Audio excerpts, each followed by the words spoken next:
out. I am sitting in as host today, and we have two great guests who are going to know more about this than I do, and I really like this position because it means I can actually ask them about it. This is Joe Cornelli, who you see, the face. He's just back from California, where he posted a picture standing with Howard Rheingold in Marin, California, which has nice weather too, clearly. It looked like they might have been barbecuing.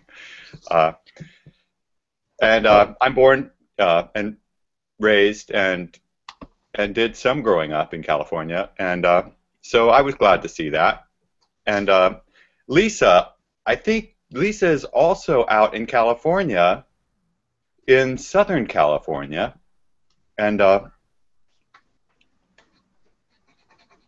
so let me tell you just a little bit about Peeragogy. Peeragogy is as you might imagine, it's a word that people constructed to describe the idea that we could learn from each other, and also, I suppose, lead each other, but not just one person and not just another. And so it wasn't about followers and leaders. It was, if I wanted to present a picture of it, and what really brings me here is this sense of cooperative learning. And in fact, I also think of the swarming sparrows that do this brilliant thing in the sky, and maybe you've seen pictures of it, the birds flying, flying, flying, just everyone free in these fantastically sensitive, swirling patterns and arrangements. So, yeah, the idea that there might be that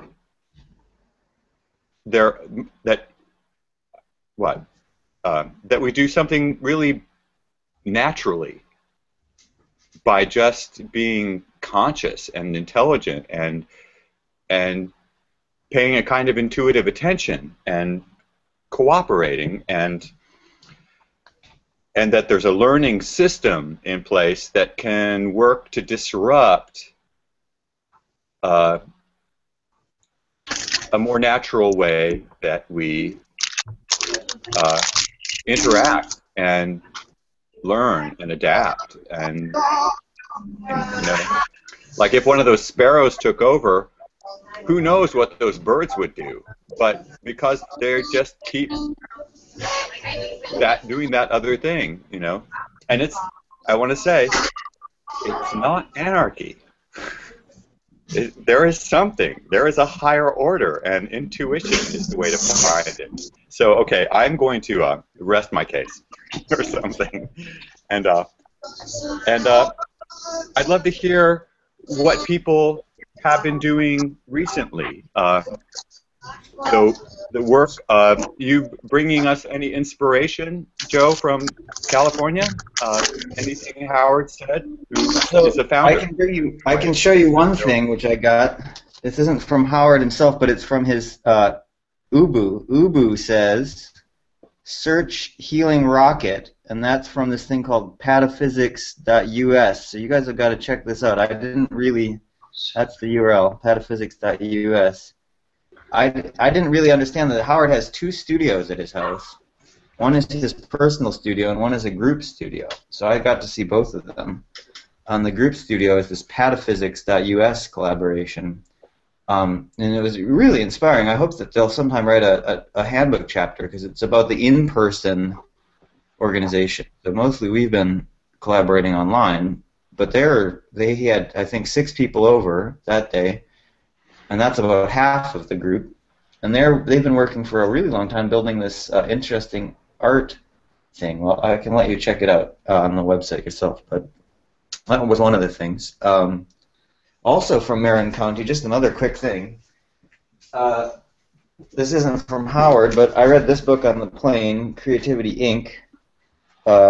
I can't remember. It's a little bit related to what you said. What does it say here? Overcoming the unseen forces that stand in the way of true inspiration. So, yeah, that's imagine the flock of sparrows, I suppose, if they were not feeling the inspiration that they naturally feel. How would you get them back flying? Yeah. So so that was a good book, and those guys are out in the same area, the people who made Pixar. So that was cool. And one other thing, film recommendation, I just saw Inside Out when I was out there, and that's a good film. Although it's quote unquote for kids, it's actually very easy to appreciate as an adult. So there's a bit of Peeragogy in there. So those are some of the things I've been up to, and maybe other people want to say what they've been up to. Charlie, I didn't see Charlie in Chicago. Sorry, Charlie, I flew through Chicago without seeing you. Maybe you're there now. No worries. No, it was quick. I was busy, trying to be busy anyway.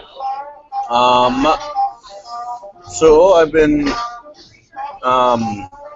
well, I guess the most exciting thing for me recently is that we found out we were accepted into Wikimania 2015 in Mexico City, and they kindly let us know all of like 3 weeks before the event, which was awesome. And but I managed to get a ticket, so I'm gonna be in Mexico City for 40 hours, which I'm pretty pumped about. And then we're gonna present I think it's a talk. It's not a workshop, but I think I'm gonna turn it into more of a workshop. So I'll be there with Paola. Joe, are you able to go? Okay. So yeah, so it'll be Paola and I, and hopefully Joe, Charlotte, Lisa, anybody who is available. It's at like 2 p.m. Central Time on Sunday, July 19th. Hopefully they can join, and I think I'm gonna. There's people's thoughts on this. I was thinking using like the pattern catalog and I don't know if it's made. I don't know, like the Peeragogy audit routine. Maybe kind of like instead of us, they have some stuff prepared for what we think of Wikimedia, the audit and stuff, but more like present it to the people who are there. Like have them go through what like we kind of do the audit of Wikimedia like there with those people live, and then kind of have that be so the process is more what we're showing, and then hopefully out of that we'll have like a useful document or resource. But yeah, that's what I was thinking. Aside from that, I've been seeing some really good music. I don't know if there are any like Wilco fans out there. Went to Wilco's Festival. Yeah, I went to the Wilco's Music Festival in North Haven, Massachusetts. The Massachusetts Museum of Contemporary Art. That was really cool. You know, Charlie, I would love to be a little bit clearer about your objectives at the conference. Objective at the music festival, or the? No, I'm joking. The group meeting in. I did not. I danced with some girls, but nothing too crazy. So the conference, the objective is to provide, and I'm sure Charlotte is loving the background music at Starbucks right now. I'm sure she is ecstatic.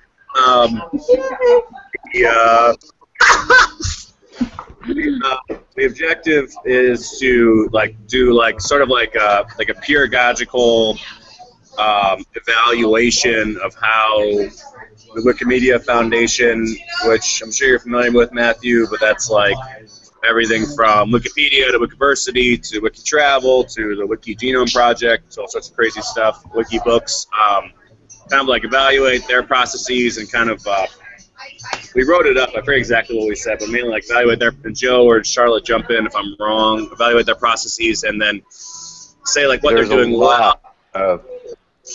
Oh yeah. No, I mean it's an ambitious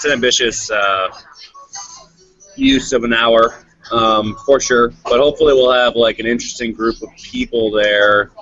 So I mean if nobody. Go ahead. Is this at the? Sorry, I think what's going on is this. I'm so sorry. That was another window opened up in my screen somehow. Oh, Charlie. Yes, ma'am. Can you hear me? Yes, ma'am. Okay. Is this where Paula is presenting our paper, and I'm sorry I joined late. No, you're fine. This is Wikimedia 2015, which we submitted in like February. I'm not in front of a computer right now, but maybe Joe, if you could find that email, bring up that PDF we sent, that might help.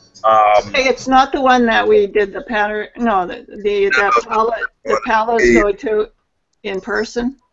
Oh no, that's like a separate. Okay. I'm not sure. I don't even. Yeah, she was taught. I don't know a lot about that one, so that one I don't know. So we have like the pattern catalog, which Joe and you have been doing a great job on updating, and we need to send in the updated draft within a couple of weeks. And then that presentation will be in October, but this is going to be in 2 weeks in Mexico City. Okay. Yeah. Fantastic. And will anyone be there in person? Yeah, me and Paolo. Okay. Okay, that is the one I was thinking of then. Okay. Okay. And hopefully you and Joe and anybody else can join remotely. Yeah. I would like to just put this in context for the general audience, and that's that. So we're back to the idea that there are ways that our much more powerful and relevant learning process occurs, and we get stuck in patterns and pedagogical patterns where everyone just sits really quietly and listens to the lecturer forever and has questions but never gets to engage and steer and keep it feeling relevant, and end up just sort of sitting there and watching something happen. And the idea is that if we can get that there's a more natural way that we learn, and if we can look at our learning systems and at the structure that we apply, the structures and the systems in which we learn, then we can loosen these structures and make them more natural and enabling and relevant to our lives and powerful and effective, all that, So. Yeah, no, absolutely, Matthew. And so I'm sorry for being confusing. So the idea I was thinking about that I'm putting out for feedback is, like, I don't want to lecture in that hour. I prefer to break it up into groups and then have people evaluate the learning. You had a nice turn of phrase there, learning processes or something about Wikimedia. Hopefully we'll have a group of people there at a lecture who they've experienced in a lot of different parts of the Wikimedia project or Wikimedia projects, so they can be the ones. I don't want to be talking as little as possible in that hour. That would be the goal. And that would be them taking ownership, what don't you like, what's happening, what do you like, what would you want to see more, and then hopefully out of that process we'll come up with a document or resource within the hour that we could send to Mr. Wales or just make available. So that was the idea. So I agree with what you're saying, and that's what we try to be working towards. If that makes sense. Let me know if it doesn't.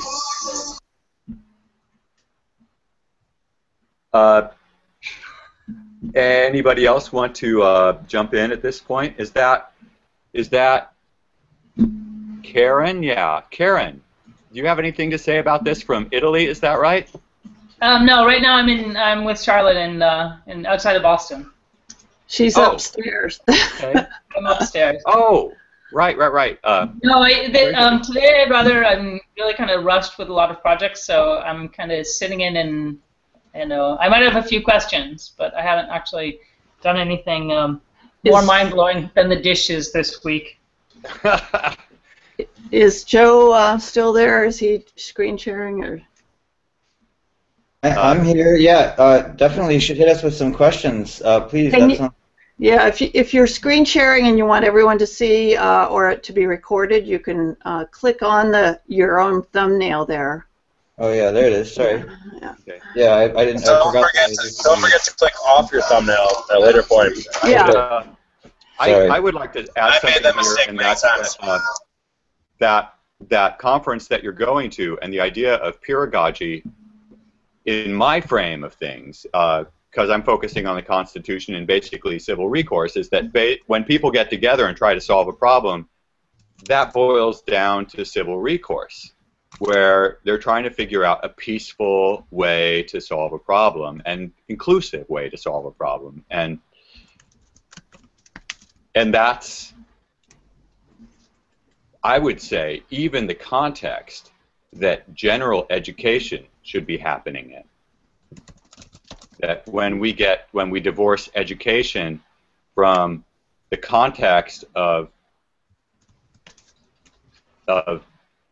agreeable, working toward understandable, widely understood, productive, agreeable solutions, when we diverge from that, the language, it can become less relevant. You know, the education can be it can feel less relevant and less important and less useful and applicable. You mean like a lot of education now? Right. So going down to the conference, there is a perfect example without the same like pedagogical overlays, though they're extended into that environment, that exist in standard educational stuff. So there's the question, well, is this conference form conducive to figuring anything out? Can we present a presentation in a way that really allows active input? And I think, and from where I'm coming from, in the terms of Constitution, the thing that unites people tends to be basic shared objectives. So Declaration of Independence said life, liberty, and the pursuit of happiness, but here you are going down to a conference and you are facing a very specific problems, and so the objectives are shared, and maybe you want to add to those objectives the idea that it has to be a collective solution that people find fully empowering, peacefully empowering, engaging, and to look at the form of the conference to see to what extent it allows that process. Yeah. Karen, do you have headphones on? It might be you're echoing there or something. I'm echoing. No, I was looking for. I read. I can't even remember where I read it. It was when I was surfing. But in New York City, starting a couple of days ago and going until going for about 2 weeks, there's a really interesting kind of digital art project taking place in one of the galleries, and someone is uploading Wikipedia, and they're going to print out something. They calculated that it would be something like 7,000, 8,000 volumes. Some of them are going to be for sale, but the project itself, I couldn't really get my head around it. It was really fascinating, kind of like a commentary on digital art.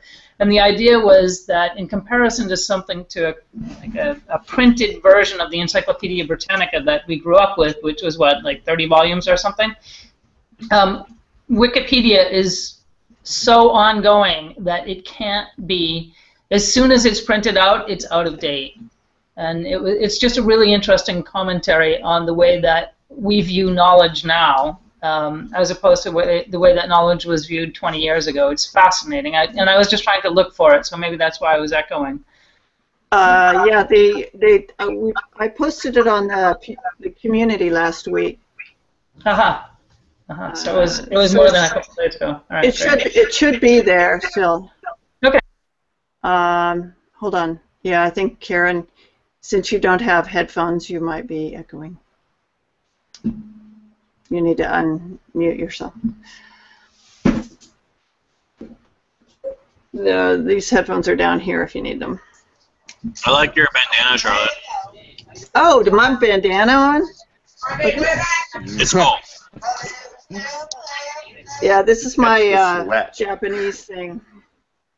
Yeah, you're ready to get some business done. Okay, so Charlie, are you trying to get some input on deciding how the hangout will go? Yeah. No. Yeah. Matthew gave some good. Okay. Matthew gave some good ideas, and yeah. So I guess basically, yeah. So what would be the? I mean, I was thinking about doing it more along the lines of the, like breaking people into small groups, and having them do like kind of like a pedagogical action review. What has been happening, what's supposed to happen, what have we learned from what's happening, how can we make it better, or going through some of the other, introducing them to the idea of the patterns and having them like refract Wikipedia through those. But I mean, this is still in the planning stages, so whatever any of you guys think, or how like Matthew's got some good ideas. What do you think about? What do you think about adding, like, so you have this idea of inclusion, since it's pedagogy, people are supposed to be participating. I suspect you, and because that's new, then we can add this value of deeper listening. We can,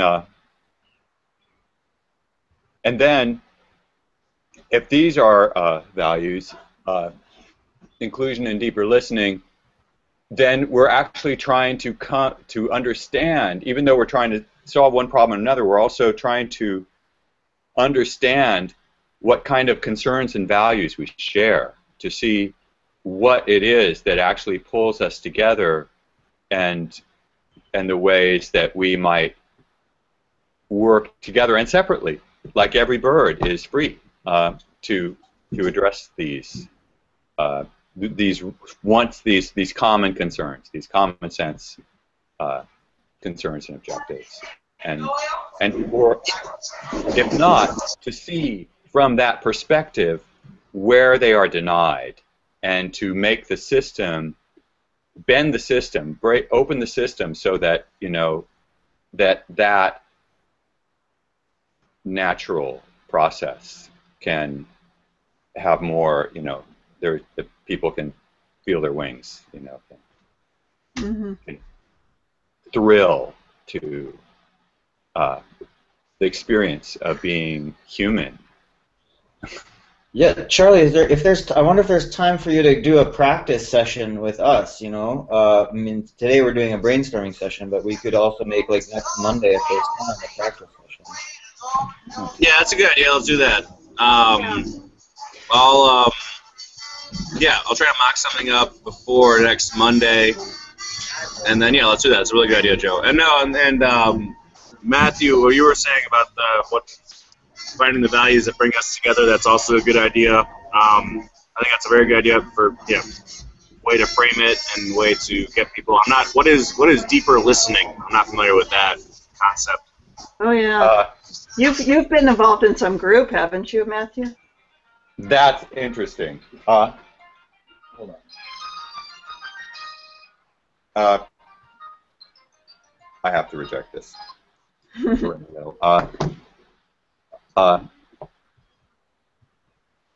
I was actually involved in something called a David Bohm dialogue group, and that was, but in that sense, deeper listening was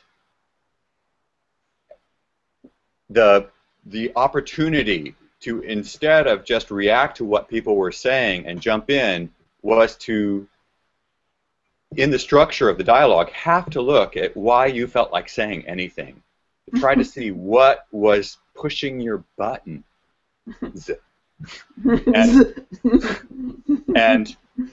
And so in that way, I guess, thank you, Charlotte. I wouldn't have thought to make the name, but deeper listening means figuring out where you're coming from, where you suddenly felt squeezed, and it made you think you had to say something to set things straight, or to make some space, or to defend yourself, or all the reasons we talk, because somebody's squeezing us, or maybe not talk, just make baby noises. So that, in one sense, that's deeper listening, is figuring out where we're coming from, and it also, in the same process, I think it's really figuring out. Wait. So are you listening to others? Are you listening to others? Or are you listening to yourself? Where other people are coming from, not just not just what they're saying. What was the part about where you're coming from? Where does that come in? Is that you're like meditating, listening to your own, or you're like you're evaluating, you're in a conversation with somebody, and then based on like I needed to jump in just there, and so like why I needed to do that. The structure of the David Bohm dialogue group had very particular rules, but of course people had to share an understanding of those rules to follow them, and that was whatever. Everybody read the book differently and did something a little different. But the idea, the general, as it seemed to work, was that people would think about what they said before they said it, and that everybody was there because they wanted to be there, because they wanted to connect, to understand in a non-hostile environment what the issues were. Was that enough or not? Go ahead, Charlie, if you. Did it involve like really strict sort of adherence to like the order of speaking and stuff? No, there was nothing like that. And what was funny about the group is that you could sit in the group. I've seen various incarnations of this, and one that was especially striking, and I think typical, is that you will sit with 10, 15 people in a room silently for what feels like forever, minutes. Anyway, waiting for someone to have to say something, and then they have to wonder why they did that. It's fantastic, really. It's really it gets very real. It gets very real. Mm-hmm. That sounds a little bit like the Quaker meetings I used to go to as a kid, which I've been revving that we should do a monthly Peeragogy meeting in addition to the weekly one, and really build some energy behind that. Maybe we could make a monthly David Bohm style meeting. David Bohm Quaker style, yes. Yeah. I'm for it. I'm for it. All for it.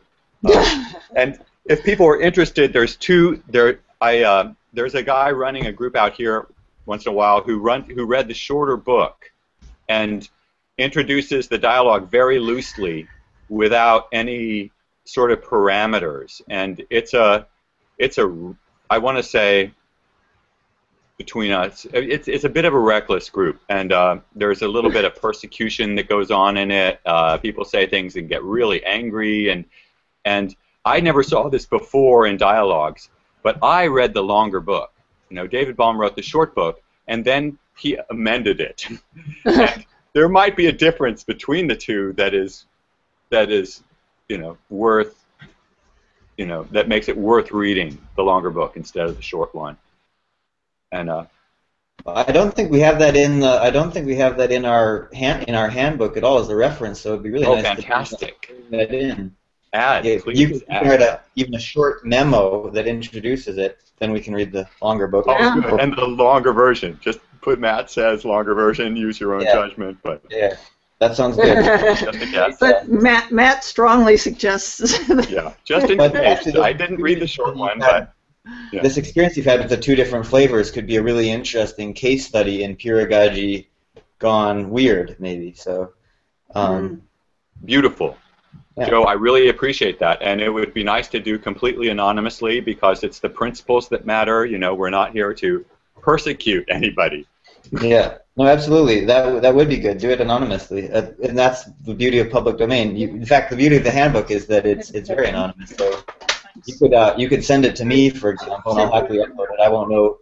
No one else besides me or anyone watching this hangout will know who wrote that. So the odds of people putting the pieces together are fairly. And there was a point when I was actually going to start taping the events so that I could analyze them and figure out why things were going so wacky. You know, but it was awkward because I don't think that would be actually ethical. You know, unless I kept it very private and didn't. And protected the privacy of everybody in the room, in the room. Yeah. So that's interesting. I think something like that could definitely inform this thing in Mexico, especially depending on how many people go, because I know that they request a certain lower limit, like 5 might not be enough. You might need 10 or 15 people for such a thing. That's all I really know about things. Yeah, very good. Yeah. You know that. It's true. It's true. That's what he said. He felt like there was a certain amount of birds you had to get together before it looked like swarming. Yeah. Yeah. Yeah. Okay. So my thought, which I put in the chat, but I want to do it audio-wise as well, is that we should take the pattern paper and like cut it up or print each pattern on a certain page and print some copies of those and hand them out. Charlie, you're probably already thinking of doing that. But I almost wonder about like each, if there are enough people, again, each pattern could go to a table, so like they're one pattern, so people get a really focused experience. That's a great idea. On that one thing. You don't try to use all of the patterns to all of the people, but you could go around and sort of say, okay, here's you the could one. have the context. Sorry, you could print the context and the outcome and the environment and everything on a different piece of paper and have people match up with the correct pattern. Yeah. That would be really interesting, but probably difficult. That's another level. But yeah, I think what I would say is something like, if you don't like this pattern, it would be good to get people to explain the context. Maybe they could do a little warm up and present it to other people, so they could move from table to table or something. But if you don't like this one, write your own, because this is not a limited. These are only meant to inspire you. So it would be really cool if they wrote 10 new patterns. Great, that's better than not them reusing our 10 patterns or whatever. But maybe they would find some coherence about that. I think that's a very exciting way, and it's also physical. Like Karen will probably confirm that, physical is a part of learning. Yeah, I was thinking. Can you guys hear me now? Yeah. Okay. I was thinking one technique that we used when we wanted students to introduce complex ideas to each other and decide like which table they wanted to sit at in terms of which project they wanted to work at was on each table hand out, whatever, 4 or 5 different pieces of the same pattern so that everybody reads, I don't know, a couple of paragraphs, and then they discuss it amongst themselves for 5 minutes, let's say. So they get an idea of what that pattern is on that table. And then someone is a spokesperson and says, okay, if you want to sit at this table, this is the pattern, and that's the way it works. And then people can get up and move around and choose the tables that they want to sit at. And it's, I don't know, it worked in terms of projects. So, the students would come in, and there would be like 20 students, and they'd have a choice of 3 different projects or 4 different projects, and the project description of the objective of the project and the way that it was kind of structured, very loosely structured, but the suggested structure was on the table in bits, and each student got a bit, and then they discussed amongst themselves what their project was and whether or not they wanted to work on that project. And then they were really like eager to listen to what all of the other people had to say about their project so that they could make their decision as to which table they wanted to work at, which project. Well, just an idea. Since we have those patterns, that broken up into those sections, we could do the table and, not just, make people guess, but just hand out the different sections around the table and then, kind of let them piece it together and think of use cases and stuff like that. I like that. I like that way of doing it. Yeah, that sounds really good. In fact, wow, it again reminds me of the Inside Out. I've got to show you the image that it reminds me of. But the other thing it reminds me of is something else I came across when I was out in California. I went to this dinner with, I think, the guy who runs this entrepreneurship program. But anyway, Karen, it sounds very similar to what you're talking about. People would come with an idea for a startup. They'd critique it together, and then probably change it completely after that. So I think that should definitely be part of the agenda. That, hey, this is the idea. Part of the exercise, get familiar with it enough to critique it, and if you critique it enough, maybe you're going to make a jump to another version. It would really be cool if we could get them, really improved in that process. Yeah, they tend. I don't know. In my experience, because we work so much on projects, the projects improved every time we used them, because the students would say like, what? They'd call you over and say like, I don't understand the way this is described. And as a facilitator, you'd say, oh, all right, it's like having a whole bunch of people find the bugs in your computer program that you're designing. You can't find them yourself because you don't see them, and when someone else tries to run your program, they say, oh, I got stuck here, I got stuck there. And so it was the same with the projects. They would say, this doesn't work for me, and because I'm so into multiple intelligence theory, I would kind of like categorize in terms of, all right, I'm really logical, rational, and so that this person who is really, I can't think of the word. They come from another intelligence system, strength, that they wouldn't be able to understand that, but I can't see that because I don't come from that system. So it did actually really improve, in my experience, improve the projects we were working on. Mm-hmm. I'm interested in the definition of a complex problem distinction. Sorry? You're cutting out for me. Really? I'm interested in the distinction between a complex problem and a simple one. In general, or in? Well, when you were saying you would get kids together to consider complex problems. Me? If Project. there's a point, at what point a project becomes complicated?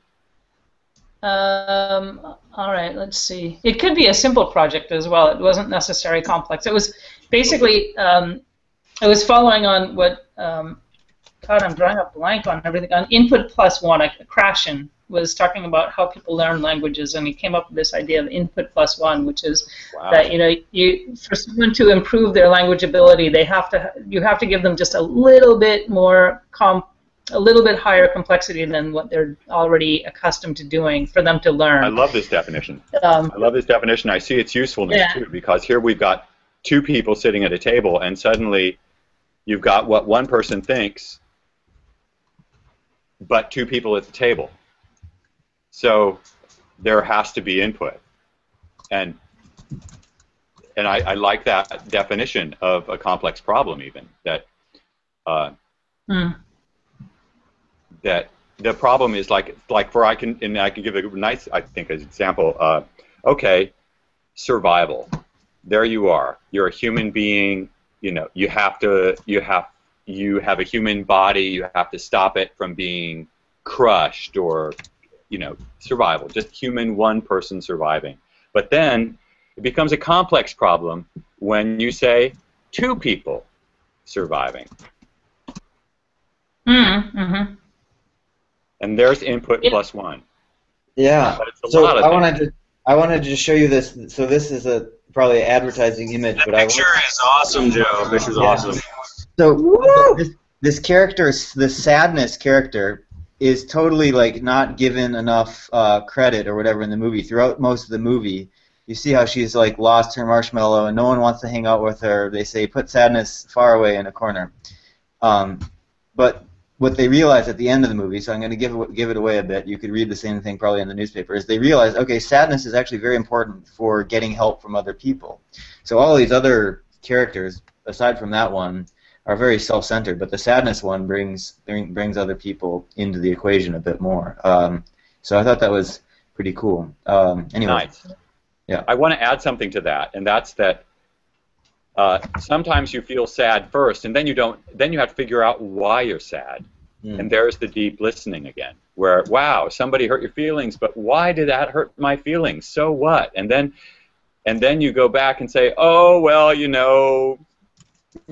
Jenny was mean to me in the 3rd grade, and I've never gotten over it, and whatever it is, whatever that stuff is that we carry around forever without realizing, and navigate our world, to avoid the ghosts. So that idea of this emotion being people help us see that, and we can also bring something to the table through deeper listening. I think about the complex. It's really weird because I was doing a presentation myself about writers' workshops, and we were thinking there must be a point where too much feedback is a problem. I think the bomb dialogue is meant to kind of damp that down to a level where you're not having too much feedback. You wait till you feel, I don't know how he puts it, but the Quakers would say moved by the Spirit. So there's a certain threshold below which you're not moved by the Spirit. That's just an opinion. And you know, if everyone's suddenly moved by the Spirit at the same time, I suppose that's not Quaker. That's like Baptist. But you know, it's it's Babel. Yeah, well, I think one of the things about writing workshops, because I've worked a lot with those as well, is that it gets, because what you write is so like central to your soul and your character and your emotions. I mean, it's much different than teaching someone how to, I don't know, fix their computer or drive a car or do something like that. That's not like really personal, but writing workshops are really personal, and people tend to be really sensitive and really vulnerable, and so feedback, you do have to kind of like make sure that everybody who's writing is okay with themselves and is just kind of like, in my experience, yeah, is just kind of like, all right, I'm getting this feedback, and you know, I'm just gonna, and this is one of the hardest things for me in writing workshop, just like, I really admire the way that person writes and thinks and everything, and they think that what I've just written is total trash, and like, but I can't. But I have to say that's just their opinion, and maybe, you know, they didn't eat their apple this morning, and for whatever reason, and you know, I can't let that kind of affect me too much. I don't know if that's what you're trying to get at, Joe. Is that what you're trying to say, or do I misunderstand? That's better than what I was trying to say, but I think so taking that and going with it, I think that, yeah. What I was thinking is, why do people even go to writers' workshops in the first place? It's because of the blind spots in your, that you don't see things, and it's back to this complex problem thing that Matthew was saying. You know, it's complex. It's about your creative process, and somehow other people who aren't you will have different opinions about your creative process as reflected through your writing. It's a really lossy system, but somehow through this really lossy chain, you'll see things in this new way that you wouldn't, even after you bring all of your diverse emotions to bear on it. You know, the fact that someone else doesn't like it will then suddenly really make you feel a different thing. You'll think, wow, why not, or whatever. You know, so it opens up. I want to add something to that too, and say that if we distinguish between emotions and ideas, not to say that they're separate, they're connected and integral, and integrally connected, but the emotion part of it is a kind of evaluation. It's like, and if we get caught up in the emotion part of it, we're not really looking at it past a certain point. So it's really important to feel, but it's also important not to get hung up there and not look and use that information that the you know what? I need to call this person back in a second. Okay. All right, I gotta bounce too. It was really fun as always. Thank you, Matthew, Kendra, Lisa, Charlotte, Joe. Yeah, and I'll put something together for next week. Fantastic, Charlie. Fantastic. It sounds like a great adventure. Charlie. Yeah, good Thank you, sir. Cool. Thank you. Good on ye, Charlie. Okay. Cool. Could I just, something came to me while Charlie was talking, or Matthew was talking, and I wonder if we need to reference like anything about the level of experience or background that people in a pedagogical process have. I mean, Karen's just come into this, and she feels really like she doesn't know what we're doing or talking about, but I find what she's saying incredibly meaningful and adds a great deal to the discussion, at least from my perspective. So, you know, I'm not exactly sure what I'm saying there, and it would depend on the type of thing that you're learning. Again, you know, if you don't know what disk operating system is, then you need to, you know, you can't go right into a certain level of knowledge. But Karen's done a lot of stuff. I propose a model for that, and to talk about coherence, and to say that our simply flying in the same Sky in this case, or the G plus, Hangout Sky together, we will slowly cohere. We will cohere as we express ourselves and hear each other and evolve our ideas and language for it, and share an understanding that there is this general progress toward coherence. But I think that has to be expressed, that it's okay, and like if I'm coming into a peeragogy group that's learning calculus, I might still learn a lot, but I have responsibility to not expect people to slow down and teach me stuff that they already know. However, just by listening to them, I might be able to pick up something. So, Yeah. Yeah, but I think that's the thing I was going to say. Is like Karen has so much experience with doing what we would call peeragogy that she's a natural for it, or she is by now a natural for it. And it's just the word that's really new. And yes, we've written a bunch of stuff. And so, like for example, I haven't read this Matthew Hirschler's book about David Baum's dialogue, but I get what he's talking about. Oh, it's not my book. No, I know. I know that. I just am saying I kind of get what you're talking about, even without having read the book, a little bit, because I've done some stuff that's a little bit. I thought you had read the book the way you were talking about it. I mean, at this point, your instincts are pretty good. At this point, Karen she's actually reading the peeragogy book. I have, opposed to, like, I've edited it, and I've read sections and smishmashed around, and I think I've read everything, but she's actually reading it, I'm trying. One of the many books. So, I have to say, one of the things... I actually need to jump because this person is doing me a favor, and they're hours away, and okay. Well, thanks for joining us, and maybe see you next week. I hope so. We'll be in touch anyway. Okay. Now I'm supposedly. You aren't gonna. Nothing's gonna go off if I just hang up. No, because I'm the camera operator. So if you go away, you're free to go. We can. Okay. Good. Yeah. So, good. Thanks a lot. Okay. Thanks, Matt. Thanks. Yeah. Thank you. Okay. Bye. Great. I was just thinking that when. In the last experience that I had when we actually at the British Council, we did a lot of now that I'm becoming aware of what it is, a lot of pedagogical stuff. And there was a big difference there were a lot of people who kind of said, oh yeah, what a great idea, and they all jumped on the boat, and there were like a dozen of us who just kind of like really created a lot of projects and a lot of like the peer observation program, and a lot of focus groups on learning how to teach listening skills better, or learning how to listen better, or learning how to get better feedback from your students about whether or not you were meeting their needs, and learning how to help your students realize what logical ability, like some people would come in and say, okay, I'm really smart, so I don't know any English, but I'm going to be able to learn in a year. And dealing with that sort of person and saying, well, maybe you will. Maybe you're one of the 10 million people that actually has that ability to do that, and out of a population of 7 billion on the planet.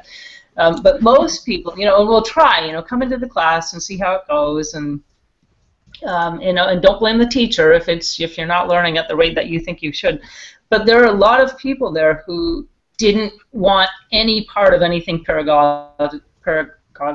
I'd say like 75% of the teachers, they wanted to be in control. They didn't want to be in a group where everybody was sharing ideas. We ran into a lot of resistance from the teachers that we worked with who said, like, oh, I couldn't be bothered. I don't have time. I can't learn anything from my colleagues. The type of teachers who, when you're at the photocopier, they're hovering over it so that you don't see what they're working on because it's their idea.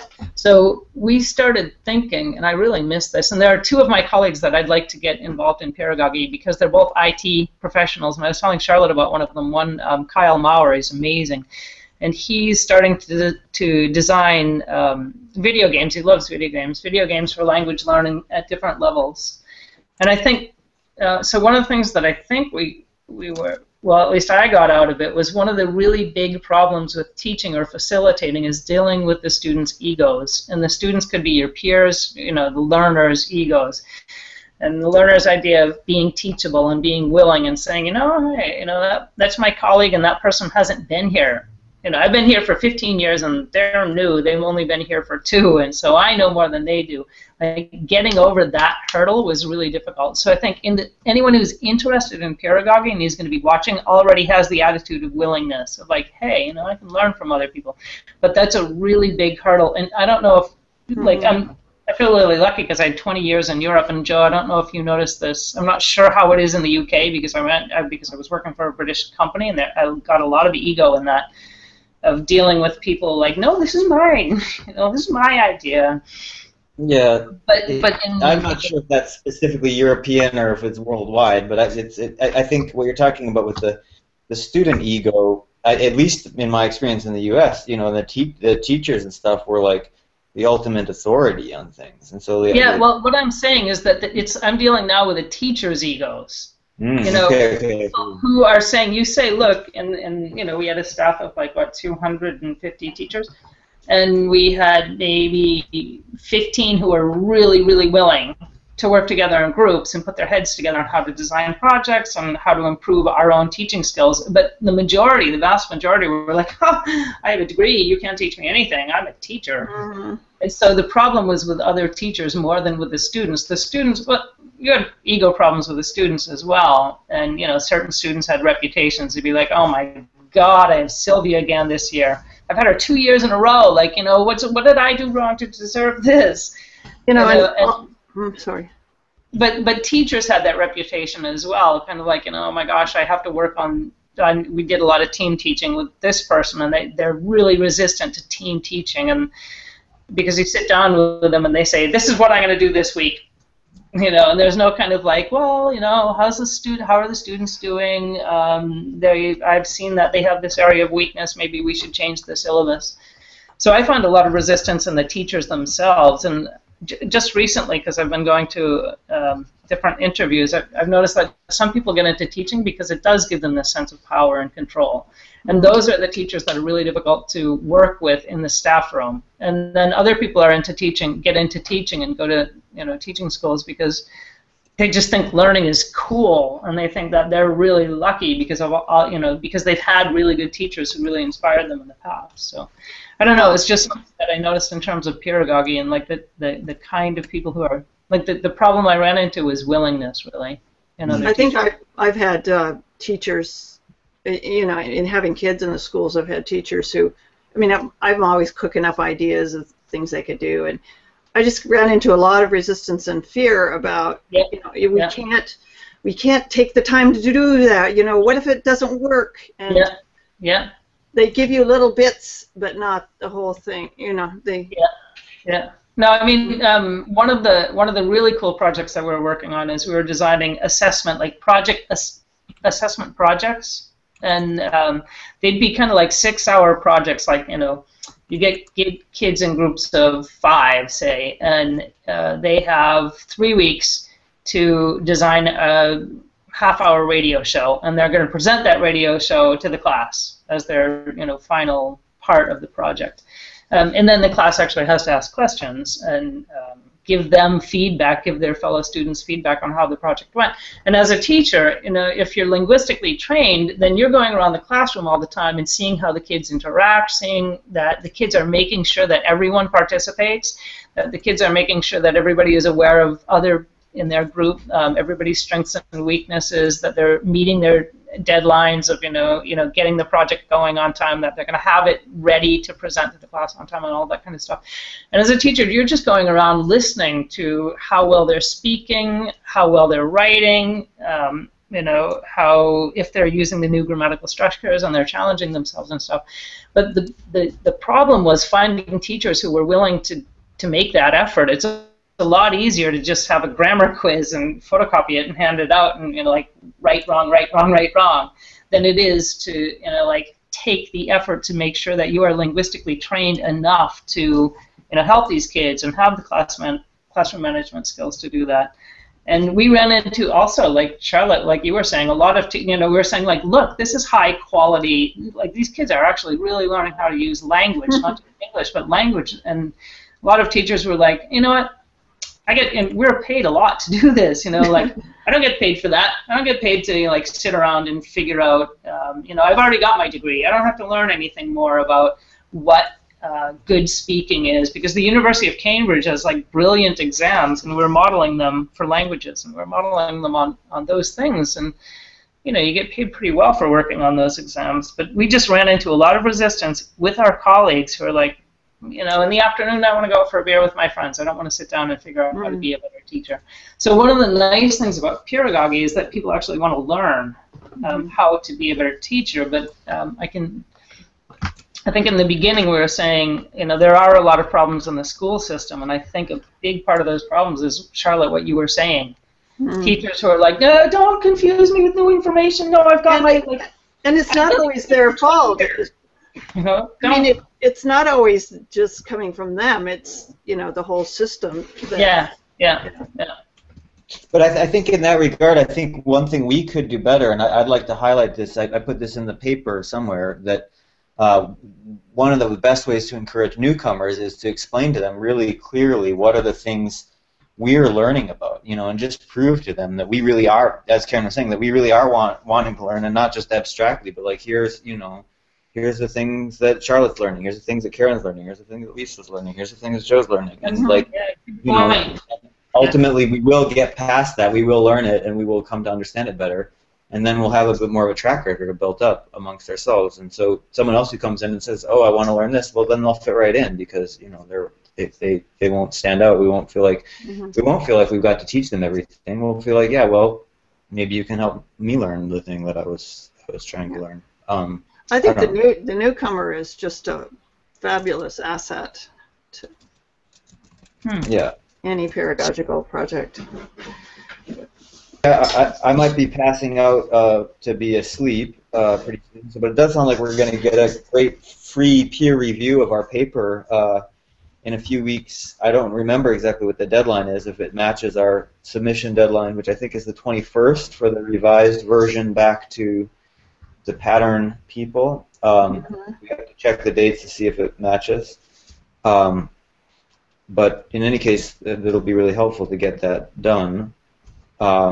And they might even be willing to extend it. So too bad. I don't think they've got the date on here, and Charlie didn't. He did tell us, so we have to look back at the chat log. Maybe it's in the chat log. The 19th is when they wanted to do the thing in Mexico. Oh, fantastic! So we'll just make it. Yeah. Oh, yeah. That would be cool. Yeah. Great. So that's awesome. I have to say, you've just inspired me to think about what I'm learning, which is really cool. Like, I hadn't thought about that before. I used to always do that, and I forgot about that. That's a really important thing to do. Is for everybody at the end of the session to say, like, okay, think about what you learned. Yeah. And that would be a really great thing to say to a newcomer. This is what I learned, you know. And that's a great idea. I just want to say, great idea. And it reinforces what the more experienced ones have. Well, I've got to say, this session, I don't know about learning. I have to think about it too, and I'm glad that I inspired you, because that reminds me that I should be thinking about this a lot. Search Healing Rocket, according to Ubu. But this session was so beautiful, because I'll put it up again, because people were saying stuff that like Search Healing Rocket. Cool. Yeah, from Howard's thing in his backyard. You guys have did you see his lavender oil still? It was all interconnected. I mean, my mind was pretty much blown after that. So I saw the scent emitting. I can't remember. Scent emitting diodes. Yeah, something like that. Perfect. But yeah, like the stuff you guys were talking about was really related, interestingly, to what I was presenting at this conference and like these other papers and all this stuff. So I was mostly just taking notes, because that's something I don't have to think too much about. But these notes are going to be pretty good, I gotta say. So were you able to listen to our session last week? No, I missed that one. We had a guy who's a friend of Howard's come on, and he's Fred Mindlin, I think his name is. Oh, okay. Yeah, I saw a bit of the. Yeah, he was.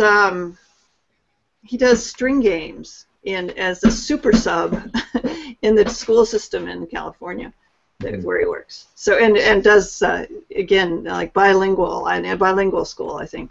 So, but he had he just kept coming out with these really cool things about string games and how they affect your mind. And it sounded. I love the little schematic graph that he made to describe it. It was quite cool. Very simple, very cool. Yeah, exactly. And Joe, I wanted to say, how was the conference? I'm sorry, I meant to ask and I completely forgot. Was it? It was really good. I felt really that the stuff I was doing, which last year I thought I'm going to have to do something. So this year I did it, and this year actually it felt like it fit right in. So it neither felt redundant nor completely out there. It felt like people were getting it and good. I can send around my slides. I don't know if they'll be completely comprehensible, but it's about Writer's Workshop, so it'll be comprehensible to you. Oh, cool. I'm happy to share that. I mean, that's where you start with understanding something. Is just like being exposed to it. I mean, who understands the world? But we just kind of exist in it and absorb it as we can.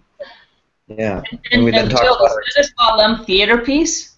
We ended up not doing it exactly as a theater piece. We just included some audience participation at the end because we decided the theater piece was going to lose more people than it was going to help. But it's reflected in the talk. Let's say that. Are you back home now? Sums it up. Oh, you're talking to. Are you back home now? Yeah, I'm back in England. Yeah. Mm-hmm. Yeah. And it'll be early night to me because I've basically been going since I was in Chicago early this morning. Well, I'm going to bug out and have some noodles. Awesome. Sounds like a plan. Charlotte's noodles are amazing. Oh my God, they're so good. They are like a symphony with a little solo with ginger in it. It's just it makes you appreciate the composer and every single player in the orchestra and then the soloist and it's just like well, it was an improv, but it turned out okay. Well, take a picture and document these noodles for us. Oh, we'll figure out a way to make them digitally real or something. Smell transmission would be good. Yeah, okay, well, photocopy. I think on that note, I'm going to stop the broadcast. I realize we've kind of gone into our post-discussion for the world. Okay, bye-bye, world. We're going away. Bye.